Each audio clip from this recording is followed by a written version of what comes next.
So 3வது video editing வகுப்புக்கு நல்வரவு. ஸோ முதல் வகுப்புல ஜஸ்ட் ஒரு ஃபண்டமெண்டல்ஸ் மாதிரி பார்த்தோம்ல. ஸோ போன வாரம் ஒரு பேசிக்கான சில விஷயங்கள் எல்லாம் பார்த்துட்டு ஏஐ பற்றி கொஞ்சம் அடிப்படையான சில விஷயங்கள் நம்ம பார்த்தோம் இல்லையா? ஸோ இப்போ உங்கள் ஸ்க்ரீனில் நீங்கள் பார்க்குற இந்த இமேஜ் கூட நம்ம போன வாரம் ஜென்ரேட் பண்ணது தான் இல்லை? ஸோ இதை வந்து ஸ்கொயராக ஜென்ரேட் பண்ணோம். ஸோ அதுக்கப்புறம் வந்து இதை வந்து க்ராப் பண்ணோம். இது நம்ம ரெண்டாவதாக ஜென்ரேட் பண்ண ஒரு இமேஜ்.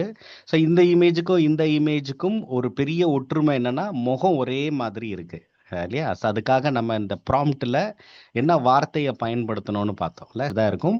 ஸோ போன கிளாஸில் பார்த்த மாதிரி நம்ம வந்து இன்னைக்கு வந்து ரீல்ஸ் யூஸ் பண்ணுறதுலேருந்து ஸ்டார்ட் பண்ணுவோம். சரிங்களா? கொஞ்சம் கொஞ்சம் ஸ்டார்ட் பண்ணி ஒன்றொன்னா பொறுமையாக சில விஷயங்களெல்லாம் நம்ம இன்றைக்கி பார்க்கலாம். ஸோ இதான் பேஸ்மெண்ட்டு. ஓகே. ஸோ நம்ம லாஸ்ட் கிளாஸில் பார்த்தோம்ல எப்படி ஸ்டார்ட் பண்ணுறது ரீல் அப்படின்னு சொன்னால், ஸோ மேலே போய் 9/16 போட்டுக்கிறேன். இதை கிளிக் பண்ணியாச்சு மேலே. ஸோ ஷார்ட் வீடியோ ப்ராஜெக்ட் இதை கிளிக் பண்ணிக்கிறேன். இங்கே வந்து வீடியோ எடிட்டரில் நீங்கள் என்ன தேவையோ அதெல்லாம் முதல்ல இங்கே வச்சுக்கலாம். கிச்சனில் வேலை பார்க்குற மாதிரி தான் எல்லாத்தையும் ரெடியாக வச்சுட்டு ஒன்றொன்னா எடுத்து சமைக்கிற மாதிரி. ஸோ இங்கே இந்த இடத்துல எல்லாத்தையுமே நம்ம கொண்டு வந்து இங்கே வச்சுக்கலாம். டைம் லைனில் வச்சு தான் சமைக்க போகிறோம், இல்லைன்னா இங்கே வச்சு தான் எடிட் பண்ண போகிறோம். ஸோ இது ப்ராப்பர்ட்டி எப்போவுமே ஃபைல் நேம் நீங்கள் பண்ணும்போது சீக்வன்ஸாக ஃபைல் நேம் போட்டுக்கோங்க. சரிங்களா? இப்போ நீங்கள் 2-3 இமேஜஸ் வச்சுருக்கீங்க, இல்லைன்னா 2-3 வீடியோஸ் வச்சுருக்கீங்க, உங்கள் ஃபோனில் எடுத்தது, கேமராவில் எடுத்தது, இதெல்லாம் நீங்கள் எடுத்துகிட்டு உள்ளே வரும்போது உங்களுக்கு தான் தெரியும். நீங்கள் தான் டைரக்டரு. ஸோ உங்களுக்கு தான் தெரியும் எந்த ஃபுட்டேஜ் ஃபஸ்ட்டு, எந்த ஃபுட்டேஜ் செகண்டு, தேர்டு, நடுவில் எங்கே இமேஜ் வரணும், இதெல்லாம் உங்களுக்கு தான் தெரியும்ல. ஃபஸ்ட்டாக அந்த சீக்வன்ஸில் நீங்கள் நம்பர் போட்டு வச்சுக்கோங்க. ஃபைல் நேமாக 1 2 3 4 5 அந்த மாதிரி நீங்கள் போட்டு வச்சுக்கிட்டிங்கன்னா உங்களுக்கு இங்கே எடிட் பண்ணும்போது ரொம்ப ரொம்ப ரொம்ப ஈஸியாக இருக்கும். கவனிக்கிறீங்க, புரியுதா? அது என்னது அப்படின்னு பார்த்தீங்கன்னா, இப்போ ஒரு புது விஷயம் நீங்கள் வந்து போன கிளாஸோட ஒரு விஷயத்த நம்ம ரிலேட் பண்ணி பார்க்க போகிறோம். இப்போது ஸ்கொயராக இருக்கிற ஒரு படத்தை நம்ம என்ன பண்ணோம்? கேன்வாக்குள்ளே கொண்டு போயோ இல்லை ஃபோட்டோஷாப்பில் கொண்டு போய் க்ராப் பண்ணலான்னு படித்தோம் இல்லையா? ஸோ அது ஒரு மெத்தடு, கரெக்டா?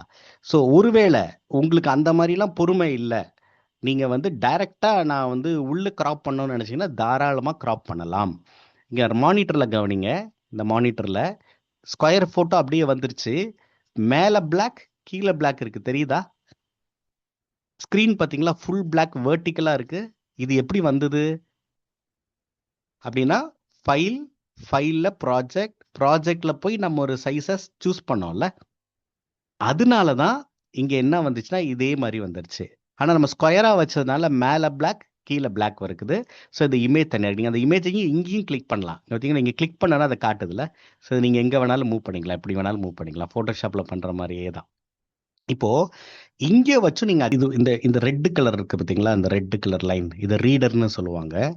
ரீடர் இது எங்கெங்கெல்லாம் மேலே இருக்கோ அது மட்டும்தான் இந்த ஸ்க்ரீன் ரீட் பண்ணும். உங்களுக்கு ஒரு நல்ல ஒரு உதாரணம் சொல்கிறேன். உங்களுக்கு ஞாபகம் இருக்கும், உங்களுக்கு தெரிஞ்சிருக்கும் அதெல்லாம். கிராமஃபோன்னு சொல்லுவாங்க தெரியுங்களா? அந்த காலத்தில். ஸோ ஒரு தட்டு மாதிரி இருக்கும். ஸோ அது ப்ளேயாக சுற்றிக்கிட்டே இருக்கும், ப்ளே ஆகும். அது மேலே வந்து ஒரு நீடில் வைப்பாங்கல்ல. ஸோ அந்த நீடில் வந்து எந்த ட்ராக் மேலே தொடுதோ அதுதான் வந்து சப்தமாக கேட்கும். சரி, உங்களுக்கு லேயர்ஸ் அப்படின்னு சொல்லி ஒரு விஷயம் சொன்னேன்ல. ஸோ இந்த லேயர்ஸை பற்றி இங்கே இதை எப்படி புரிஞ்சுக்கிறது வீடியோ எடிட்டிங்கில் அப்படிங்கிறத இப்போ நம்ம பார்க்கலாம். இப்போ நான் இங்கே 3 இமேஜஸ் வச்சுருக்கேன். இந்த 3 இமேஜில் செகண்ட் இமேஜை நான் கிளிக் பண்ணுறேன். ஓகே, நல்லா கவனிச்சுக்கோங்க. செகண்ட் இமேஜை நான் கிளிக் பண்ணுறேன். இதை அப்படியே ட்ராக் பண்ணி அதை நம்ம போக போக பார்ப்போம். ஸோ ஃபோட்டோஷாப்பில் இருக்கிற மாதிரியே இதுலேயும் வந்து கண்ணு கொடுத்துருக்காங்க. லெஃப்ட் சைடில் பாருங்கள், கண்ணு. ஸோ ஹைடு ட்ராக் அப்படின்னு இருக்குது. ஓகே, அதே மாதிரி ஒவ்வொரு லேயருக்கும் ஒரு கண் இருக்குது. பக்கத்தில் பார்த்தீங்கன்னா ஒரு ஆடியோவுடைய ஒரு சிம்பிள், ஒரு ஸ்பீக்கர் சிம்பிள் போட்டிருக்கிறாங்க. ஓகே, ஸோ இதெல்லாம் இங்கே இருக்குது. அதுக்கு அடுத்தது பார்த்தீங்கன்னா லாக் ஒன்று இருக்குது. எல்லாம் ஃபோட்டோஷாப் மாதிரியே தாங்க. ஓகே, லாக் இந்த ஏரியாவில் அடுத்த ட்ராக்கில் நான் அதை வைக்கிறேன். நான் இதை கொண்டு வந்து வைக்கும்போது நமக்கு ஒரு கைடு மாதிரி காட்டுதில்ல. ஃபோட்டோஷாப்பில் கைடுன்னு ஒன்று பார்த்தால அதே மாதிரி இது காட்டுது. இது என்னென்னா நான் இதுக்கு நேராக இருக்கேன் அப்படின்றதுக்காக காட்டுது. அது கீழே இருக்கிற இந்த பிக்சருக்கு நேராக தான் நான் இதில் இருக்கேன் அப்படின்னு காட்டுது. இப்போ நான் என்ன செய்கிறேன்னா, எவ்வளோ நேரம் எடுக்குதுல்ல? ஓகே, இதை இப்போ குறைக்கணும்னு நினைக்கிறீங்க. இந்த லென்த்தை வந்து குறைக்கணும் அப்படின்னு நினைக்கிறீங்க. சரி, எப்படி குறைக்கிறது? 2 மெத்தட் பார்க்க போறோம். சிம்பிளான, பேசிக்கான 2 மெத்தட் நம்ம பார்க்க போறோம். நம்ம நெக்ஸ்ட் பார்க்க போறோம். ஸோ அந்த மாரி பார்க்கும்போது இந்த மாரி சின்னதா இருந்தா எனக்கு பண்றதுக்கு வந்து கஷ்டமா இருக்கு. எனக்கு ரொம்ப சின்னதா தெரியுது. இதனால ஏதாவது ஜூம் பண்ணி பார்க்க முடியுமா? க்ளோஸ் அப்பா பார்க்க முடியுமா? அப்படின்னா பார்க்க முடியும். ஓகே. தாங்க கட் பண்ற மாரி. இப்போ மறுபடியும் Photoshopஓட கம்பேர் பண்ணலாம். எந்த லேயர்ல கரெக்ஷன் பண்ணணும்னு நினைக்கிறீங்களோ, அந்த லேயர நீங்க கிளிக் பண்ணி தான் எடிட் பண்ணணும். அதே மாதிரி ஒண்ணா நான் செலக்ட் பண்ணி அட்ஜஸ்ட் பண்ணும்போது என்ன ஆகுது பார்த்தீங்களா? வரும். இது எதுக்கு தெரியுங்களா?